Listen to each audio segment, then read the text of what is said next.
According to researchers, music is not simply a catchy tune, it's actually good for our health. Music is a great tool for those suffering from memory loss. This is because the part of the brain which processes music is located next to memory. Researchers from a college in Norway compared the effects of live, taped, and no music on 3 different groups suffering from memory loss.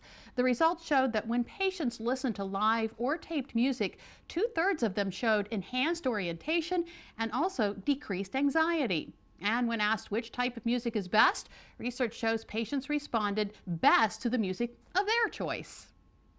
So music can be very therapeutic. Isn't that interesting? It is.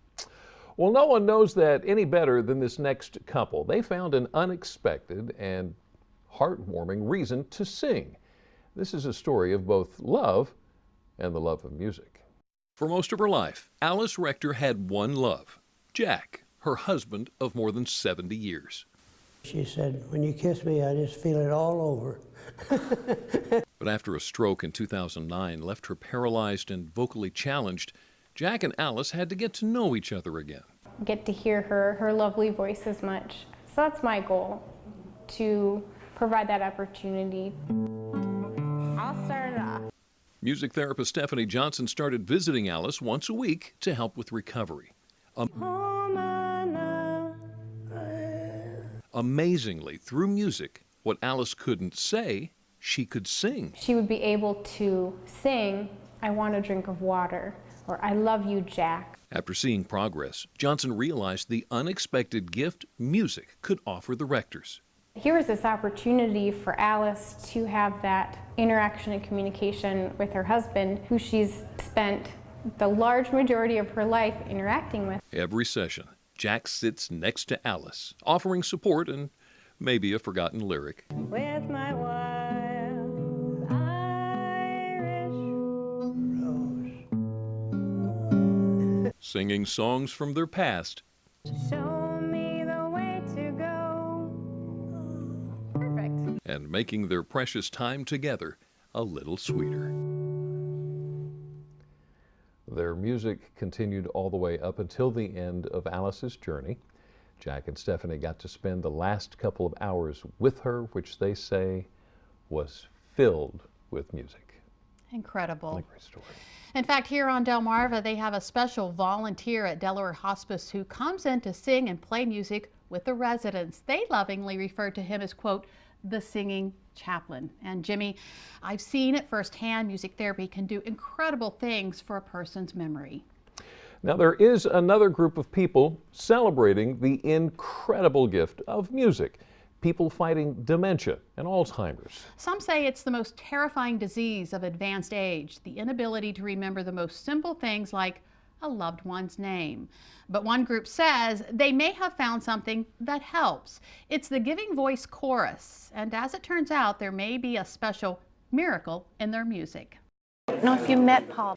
In their mature faces and young hearts, there's no argument. Their daily reality is the cruelest aspect of aging. I'm past that. That's just a norm.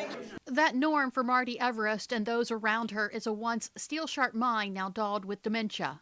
My mother and father had problems with memory loss. It's a problem she shares with these 30 members of the Giving Voice Chorus, a unique set of people with Alzheimer's who find the comfort of music. Oh, what a beautiful morning. Music is stored in a part of the brain, music memory is stored in a part of the brain that is last affected by Alzheimer's.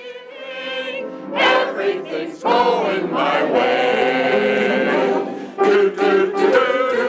Call it the miracle of music, the ability to recall songs while at the same time forgetting names, places, and simple detail. That's why the chorus was created as part of its Music for Life program. After people are done singing, they're even more alive. They have stronger memories. They feel more vibrant. You can hear it in their voices. Though memories are stolen by disease, minds fill with joy at the sweet sound of music.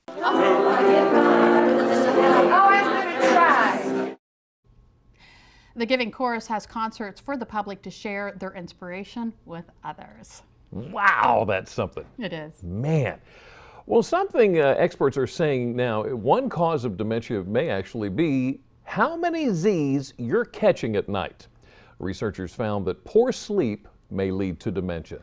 They say people who suffer from sleep apnea or spend less time in a deep sleep have low blood oxygen levels, meaning they're more likely to develop brain abnormalities that are associated with Alzheimer's disease. Now, Alzheimer's can certainly be devastating. More than 5 million people in the U.S. have it. Every 67 seconds, someone else gets it. And 500,000 people are dying from it each year. But there is hope. They're currently testing a new drug for the treatment of Alzheimer's. And it's got people asking, could it be a new answer in the fight? As a young man, Thane Mansky loved adventure. That 3-speed bike with a basket on the front, he and a friend pedaled cross-country one summer, West Coast all the way to New York City. And he was a romantic. Surprised his girlfriend with a real engagement ring hidden inside a Cracker Jack box. Her name is Rochelle. 55 years. 55 years of marriage, 3 children, and 6 grandchildren later. He got lost a time or two. And Thane Mansky's memories of those times of his life are beginning to fade. Well, he was diagnosed a year and a half ago. Diagnosed with Alzheimer's. He's in the early stages. His family has taken his car keys away. He can't manage the family's finances anymore. Yes, you are. You're 78. Soon to be 79. And in a conversation across the living room, the diagnosis skips his memory too. Impaired. You have trouble with your memory. I do? Yes, you do. I forgot. I know. That's the joke. We do that all the time. And sets you back. And Kim Riley is his daughter. it's heartbreaking What is this? in a lot of ways. Do you know what the doctors are treating you for? Alzheimer's? No. I don't know. Do you know it's Alzheimer's? No, I don't know what you're talking about. You don't? Oh, it's terrible. Because you know what the possibilities are. Possibilities and fears about how far he will fade. But there is a glimmer of hope. And if you can please hold your hands up in front of you, that's great. Thane Mansky is helping test a new drug. And this is the MRI of somebody with Alzheimer's disease. Dr. Joseph Mastu is the principal investigator for a drug called T817MA. In lab tests, it has improved memory and nerve cell health in mice. We want to study the typical person with Alzheimer's. There are now 50 test sites in the U.S. trying to determine if it can slow the rate of Alzheimer's in people like Thane Mansky. We won't know until the study is completed, but at least we have good reasons to believe that this medication may help. As for Thane Mansky, his family doesn't know if he's getting the real drug or the placebo, but they know his sense of humor remains intact. Look at me. Your hair was sticking up. Am I perfect? Yeah, you're perfect. And they're hoping this study will help them keep the man they love as long as possible. It's trying to keep the quality of life the best that we can. For all of us. Quality of life that might come with the help of a little pink pill. Come, Lord Jesus, and be our guest, and let these gifts to us be blessed. Amen. Now, if you'd like to learn more about Alzheimer's, the latest in Alzheimer's drug testing, and the musical volunteer at Delaware Hospice, all you have to do is visit our website at WBOC.com and click on our picture at the top of the page. Well, Alzheimer's can also cause many other disorders, including pseudobulbar effect, also known as PBA. PBA is a condition characterized by uncontrollable sudden outbursts of laughing or crying in patients with certain neurological conditions or brain injuries. According to a new survey by MSAA, 1/3 of former football players experience PBA-like symptoms.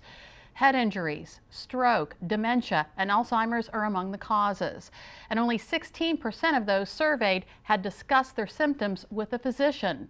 Football Hall of Famer Barry Sanders is living with PBA and says he wants to help combat it. Sometimes people don't even know they have it, or they may be ashamed of it, and it does make, you can imagine, for a tough social interaction for people that have to live with that. He also urges folks, even if you're not sure, go ahead and talk to your doctor. With the amount of cases that go undetected each day, it's better to be safe than sorry. Yeah. Well, another big part of making sure that your health is in tip-top shape is to make sure you get moving. But that's not just for the young people, that also goes for the young at heart. Still ahead on Delmarva Live, keeping sedentary seniors on their feet and living on their own. We've got a new prescription for mobility next. Keeping your mind active can also keep you on your toes. We'll learn about a program that has participants taking part in lifelong learning. Wait till you see. This isn't your ordinary classroom. Delmarva Life, we'll be right back.